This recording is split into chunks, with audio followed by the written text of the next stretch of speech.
ఒకవేళ ఎవరన్నా నిప్పు అంటించినా అంటుకోకుండానా? కాదండి, ఈ పెట్రోల్ వల్ల ఆటోమేటిక్ మీకు జస్ట్ కెరసన్ ఒంటి మీద పడినా కూడా ఉమ్, వెంటనే చర్మం కమిలిపోతుంది. ఓకే. మరి పెట్రోల్ పోసుకుంటే ఎందుకు వాడికి ఏం కాలేదండి?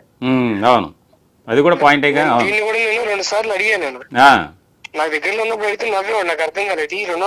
ఈ నెలన్నర నుంచి ఒక్కొక్కటి ఆలోచిస్తుంటే ఉమ్, ఒక్కొక్కరు చెప్పుకుంటూ వస్తున్నారు, ఇలా చేసాడు ఇలా చేసాడు ఇలా చేసాడు. అవును.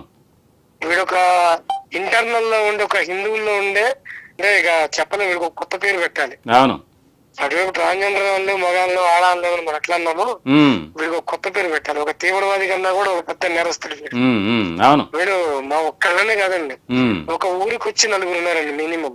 అవును. ఒక ఊరికి వచ్చి 4 చెప్పున వీడి కారాగిన ప్రతి ఏరియాలో వీడి బాధితులు ఉన్నారు. Okay, okay.